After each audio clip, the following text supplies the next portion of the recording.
Duke Sebastian Ashford had seen poverty before.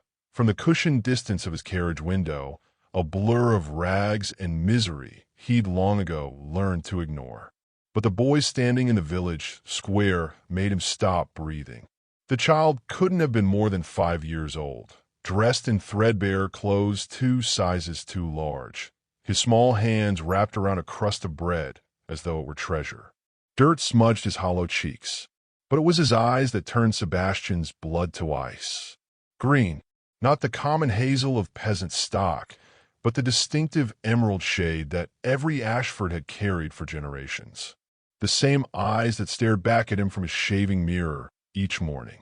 The boy looked up, and for one heart-stopping moment, Sebastian saw his own childhood reflected back at him. The same defiant tilt of the chin, the same sharp intelligence burning beneath hunger and exhaustion. "Mama," the boy called, turning toward a woman haggling at a market stall. Sebastian's gaze followed, and the world tilted beneath his feet. Elara. 5 years ago, Winterbourne Manor had been draped in ice and scandal. "Thief!" Lady Constance's voice had echoed through the marble halls, her face twisted with manufactured grief as she clutched her ruby necklace. "That maid, Elara, she's stolen from me." Sebastian remembered standing in his study, the accusation hitting him like a slap. Elara, who'd warmed his bed for 6 forbidden months. Elara, whose laughter had been the only genuine thing in his world of calculated alliances and cold marriages of convenience. Elara, whom he'd promised to protect. But the evidence had been damning. The necklace discovered in her chamber. His cousin Constance's tears. The whispered warnings from his steward that the girl had been seen pawning trinkets in the village. He'd been too proud, too arrogant to question it. "You used me," he'd said, each word blade. She'd stood before him in the drawing room, her face pale as winter moonlight, one hand pressed protectively against her stomach, a gesture he'd been too blind with rage to understand. "Your Grace, please. I'm carrying." "Enough lies." His voice had been glacial. "You have 1 hour to leave my estate. If you're found on Ashford land after nightfall, I'll have you arrested." The blizzard had been gathering outside, dark clouds promising a killing storm. She'd open her mouth once more, desperate. "Sebastian, please listen." But he'd already turned away. He'd heard later, through servants' gossip he pretended not to notice, that she'd been seen stumbling toward the village in the snow. No coat heavy enough for the cold. No coin for shelter. He'd told himself he didn't care. He'd told himself she'd deceived him, and whatever became of her was justice served. He'd spent 5 years believing that lie. The woman turned, and Sebastian's carefully constructed world shattered into 1,000 irretrievable pieces. Elara was thinner than he remembered, her once luminous skin weathered by hardship, her clothes the coarse wool of the working poor. But she was alive. Against all odds, against the cruelty of that winter night, she had survived. Her eyes met his across the market square, and he watched every drop of color drain from her face. Fear flickered there first, raw and instinctive, followed by something far worse. Hatred. Pure, crystalline hatred that burned brighter than any passion they'd once shared. She grabbed the boy's hand with desperate urgency, pulling him behind her skirts in a gesture so protective it made Sebastian's chest constrict. "Mama, what's wrong?" The child's voice carried on the wind, innocent and confused. "Nothing, my darling. We're going home now." Her voice was steady, but Sebastian could see her hands trembling as she gathered her meager purchases. He moved before thought could stop him, his boots echoing on the cobblestones as he crossed the square. His guards followed at a discreet distance, but villagers were already stopping, staring, whispering. A duke did not approach a common woman in the market. A duke did not look as though his entire existence had just been torn asunder. Elara. Her name felt like a prayer and a curse on his lips. She didn't run. He had to grant her that courage. Instead, she turned to face him fully, placing herself between him and the boy like a lioness guarding her cub. "Your Grace." The title dripped with venom. Have you come to finish what you started? The accusation hung between them, sharp as the winter wind that had nearly killed her. Sebastian's throat tightened, words failing him for the first time in his aristocratic life. He'd commanded rooms full of lords, negotiated with princes, dismissed servants with a single glance. But before this woman, this survivor, he found himself stripped of every practiced charm. I didn't know, he managed, his voice hoarse. The child, is he? Mine. The word was a blade. Only mine. You gave up any claim the night you threw me into the snow to die. The boy peered around his mother's skirts, those devastating green eyes studying Sebastian with unsettling intelligence. Mama, who is the fancy man? No one, Thomas. No one of importance. Thomas. She named him Thomas, not Sebastian, not even a family name. The rejection cut deeper than he'd thought possible. Please, Sebastian said, and he'd never begged for anything in his life. Let me speak with you. Privately. There are things you don't understand. Elara's laugh was brittle as breaking ice. Things I don't understand? I understood perfectly when you called me a thief. I understood when you refused to hear my truth. I understood when your guards escorted me past the gates as the blizzard began. She stepped closer, her voice dropping to a whisper meant only for him. I understood when I gave birth to your son in a stable, alone, because no one would take a disgraced maid without references or coin. Each word was a hammer blow.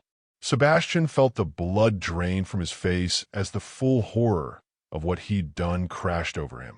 A stable. She'd given birth in a stable like the Christ child, but with no angels, no shepherds, only the judgment he'd condemned her to. I was deceived, Sebastian said, desperation making his voice rough. Constance, my cousin, she confessed 3 years ago. On her deathbed, consumed by guilt. The necklace, the theft, it was all her fabrication. She wanted you gone because she'd planned to marry me herself, to secure her place in the family. He watched Elara's face, searching for some softening, some crack in her armor. But her expression remained granite hard. 3 years ago, she repeated slowly, dangerously. You learned the truth 3 years ago, and yet this is the first moment you've sought me out? Sebastian's silence was damning. You didn't look for me, Elara continued, her voice trembling now with rage held barely in check. Even knowing I was innocent, knowing you destroyed an innocent woman, you didn't care enough to find me, to apologize, to make amends. I thought you were dead. The confession tore from him. I sent investigators. They found no trace of you. The innkeeper at the village said no woman matching your description had sought shelter that night. I thought, his voice broke. I thought the snow had taken you, and the guilt has eaten me alive ever since. The innkeeper was paid by your household to turn me away, Elara said flatly. Did you investigate that? No. You assumed, you judged, and you moved on with your comfortable life while I fought for every breath, every scrap of food, every coin to keep your son alive. Thomas tugged at his mother's sleeve. Mama, I'm hungry. The simple statement shattered what remained of Sebastian's composure. His son, his child, was hungry, standing before a father who could buy him 1,000 feasts, who owned estates that produced more food than villages could consume. His son was hungry. Let me help. Sebastian reached for his purse, the instinct of aristocracy to solve problems with gold. Please, at least let me provide for the boy, for Thomas. Elara slapped his hand away with surprising force, the crack echoing across the market square. Villagers gasped. A duke, struck by a common woman. It was unthinkable. It could mean the stocks, or worse. Sebastian's guards surged forward, but he held up a hand, stopping them. He deserved this. He deserved far worse. We don't need your charity, Elara hissed. We've survived 5 years without the great Duke Ashford. We'll survive the rest of our lives the same way. Survive? Sebastian looked at her properly now, seeing what his shock had initially obscured. The hollowness of her cheeks, the way her dress hung loose on a frame that had once been softly curved. The exhaustion etched into lines around her eyes. "You call this surviving? You're starving. Both of you." "We're alive," she countered. "That's more than you left me with." Thomas pressed closer to his mother, frightened now by the tension crackling between the adults. Sebastian forced himself to breathe, to think beyond the crushing guilt and desperate need to fix what he'd broken. "I cannot undo the past," he said quietly, aware of the growing crowd. "But I can offer you safety now. A house, employment, security for Thomas. Not as charity, as restitution for the injustice I dealt you." "And what would the price be?" Elara's eyes narrowed. "My silence? My gratitude? My body, perhaps, for old time's sake?" The accusation struck like a physical blow. "No, nothing. I ask nothing except the chance to know my son." For the first time, something flickered across Elara's face beyond hatred and fear. Uncertainty, perhaps, or the bone-deep exhaustion of a woman who'd carried the world on her shoulders for too long. "Thomas is my son," she said, but her voice lacked its earlier conviction. "You gave up that right." "I know."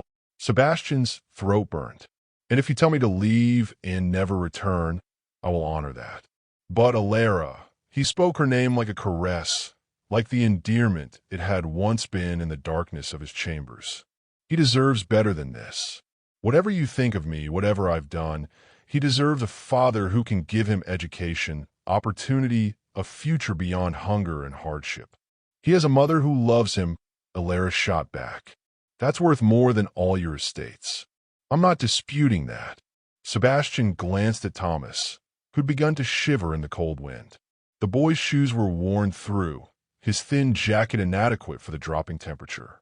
"But love doesn't fill empty bellies or cure fever or provide shelter when winter comes again." Elara followed his gaze to their son, and Sebastian saw the exact moment her resolve cracked. It was the look of every mother who'd ever had to choose between pride and her child's welfare. The most painful choice in the world. One night, she finally said, her voice barely above a whisper, "We'll accept shelter for one night and a meal for Thomas. But come morning, we leave, and you'll never seek us out again." Sebastian nodded, not trusting himself to speak. One night, it wasn't forgiveness. It wasn't redemption. But it was a chance, the only one he'd likely ever receive. As he signaled for his carriage, he wondered, would you forgive a man who'd committed such cruelty, who'd thrown away the woman he loved and the child he'd never known? Could one night be enough to bridge 5 years of suffering? Subscribe to find out if a duke's remorse can heal the wounds he carved into a mother's heart. The carriage ride to Ashford Manor passed in suffocating silence. Thomas sat between them, his small body rigid with confusion, his eyes darting between the mother he trusted and the stranger whose face mirrored his own.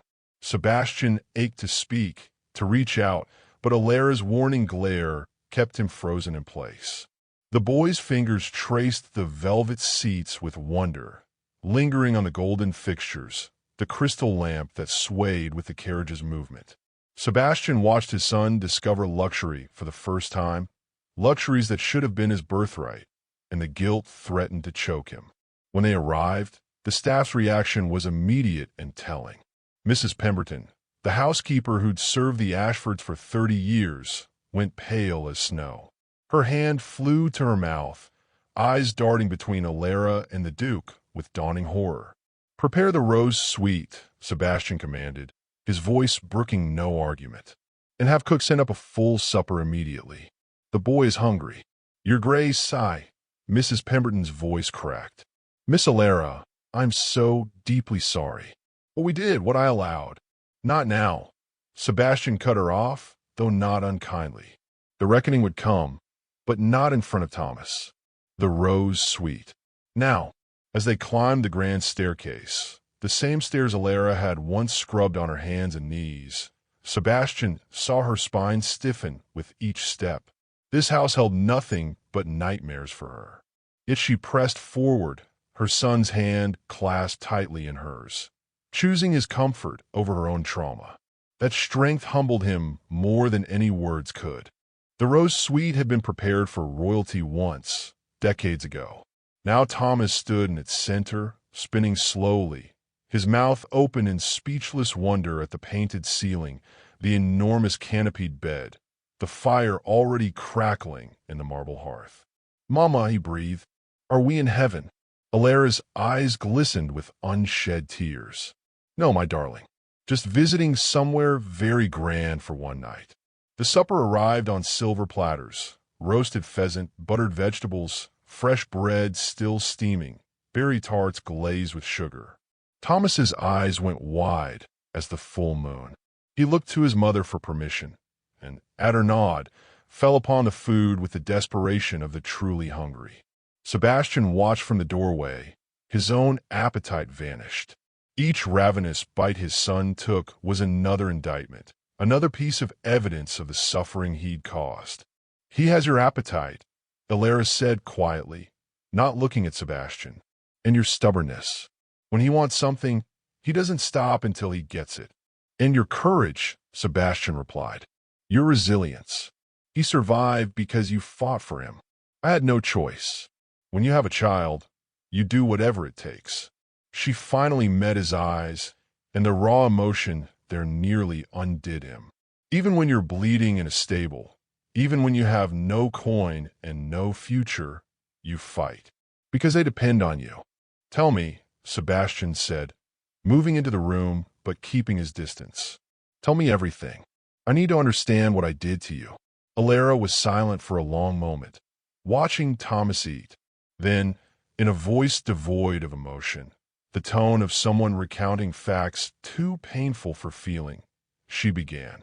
"The innkeeper turned me away because your steward had paid him £50, a fortune to a man like that, to ensure I found no shelter within 20 miles. I walked through the blizzard until I couldn't feel my feet anymore. I thought I would die. Part of me wanted to." Sebastian's hands clenched into fists, but he remained silent, letting her speak. "A farmer found me collapsed in his field at dawn. His wife took pity, let me stay in their stable until the baby came. I worked for them, mucking stalls, feeding animals, anything I could manage while carrying your child. They were kind, but they were poor. There was barely enough food for their own family." She paused, her jaw tightening. Thomas was born on the coldest night of February. No midwife, just the farmer's wife who'd birthed her own children and knew enough to keep us both alive. I held him in that stable, wrapped in horse blankets, and I promised him I would give him better, that I would fight every day to give him the life he deserved. "And you did," Sebastian whispered, his voice breaking. "You kept that promise. I took work where I could find it. Sewing, washing, cleaning. I moved from village to village, never staying long, always afraid someone would recognize me and word would reach you. Afraid you'd come to take him from me or finish what you started." She finally looked at him, her eyes dry but devastating. "For 5 years, I've lived in fear of you. And now here we are, in the house where it all ended." Thomas had finished eating and crawled into his mother's lap, his small body heavy with exhaustion and a full belly. He was asleep within moments, his face peaceful in a way that spoke of rare, precious security. "I don't expect forgiveness," Sebastian said carefully. "But I'm begging you, let me provide for him. For both of you. I'll deed you a property, establish a trust, ensure you never know hunger or fear again. And what do you get in return?" Elara's voice was sharp with suspicion even as she stroked Thomas's hair. "The satisfaction of a cleared conscience. The chance to play father when convenient. The chance to be better than the man who destroyed you," Sebastian said, and the rawness in his voice was utterly genuine. "I was arrogant, Elara. I was cruel. I believed the worst of you because it was easier than admitting I'd fallen in love with a maid, easier than fighting my family's expectations. I took the coward's path, and you paid the price." He moved closer, kneeling before her chair so their eyes were level. "I spent 3 years after Constance's confession drinking myself into oblivion every night, haunted by what I'd done. I've endowed orphanages in your name, established funds for unwed mothers, tried to atone for sin I thought had ended in your death. But none of it mattered because you were gone. Pretty words, Elara said, but there was less venom now, more exhaustion. You always had pretty words. Then let me show you through action. Sebastian's hand hovered near hers, not touching, not presuming. Stay, not just one night. Stay until you're strong again, until Thomas is healthy, until you've had time to rest and plan your future without desperation driving every decision. And if I refuse, then I'll honor my word. You'll leave tomorrow, and I'll never seek you out again. But his voice dropped to barely a whisper. I'll have my solicitor ensure funds are delivered to you anonymously. I cannot unknow my son. I cannot stop caring whether he lives or dies, whether he thrives or merely survives. You can hate me for eternity, Elara, but I will move heaven and earth to keep you both safe, even from a distance. The morning arrived with pale winter sunlight streaming through the rose-sweet windows. Sebastian hadn't slept, pacing the halls outside the room, tortured by possibilities. Would they be gone when he knocked? Would Elara vanish again, this time knowing how to hide from him? When he finally gathered courage to approach the door, it opened before he could knock. Elara stood there, Thomas beside her, both dressed in the clean clothes Mrs. Pemberton had provided overnight. The housekeeper had wept while delivering them, her guilt a living thing. We're not leaving, Elara said without preamble. Not yet. Hope flared in Sebastian's chest, bright and terrifying. No, Thomas deserves to know his father, even if that father is a fool who nearly destroyed everything. She stepped closer, her voice low and fierce. But understand this, Sebastian Ashford. You don't get us back simply because you want us. You earn us. Every day, every moment. You prove you're worthy of being his father. I will, Sebastian promised, and he'd never meant anything more in his life. Whatever it takes. Thomas looked up at him with those heartbreaking green eyes. Are you really my papa? Sebastian's knees nearly buckled. He knelt so they were eye to eye, his hand trembling as he reached out. Thomas didn't flinch away. Instead, the boy placed his small hand in Sebastian's large one. The gesture, so trusting, it shattered what remained of the Duke's carefully constructed walls. I am, Sebastian said, his voice thick with tears he no longer tried to hide. And I'm so very sorry I wasn't there before. But I'm here now, if you'll have me. Thomas studied him with a child's perfect honesty. Then, devastating in its simplicity, Mama says everyone makes mistakes. She says what matters is what we do after. Out of the mouths of children came the wisest truth. Sebastian looked at Elara, saw the tears streaming down her face, and understood that this was his chance, his only chance, at redemption. Your mother is right, he said, and I'm going to spend every day proving she was right to give me this chance. 3 months later, the village spoke in hushed, wondering tones of the Duke who'd claimed his natural son, who'd married the boy's mother in a ceremony that shocked the aristocracy. They whispered of the former, Maid who now wore Duchess's silks, who walked the manor halls with her head held high. But in the Rose Suite, now the family wing, none of that mattered. What mattered was the boy laughing as his father chased him through the gardens. What mattered was the woman who'd survived the unsurvivable, finding peace in the arms of the man who'd learned that love meant more than pride. What mattered was that the snow had tried to take her, but she'd fought back. And in fighting back, she'd saved them all.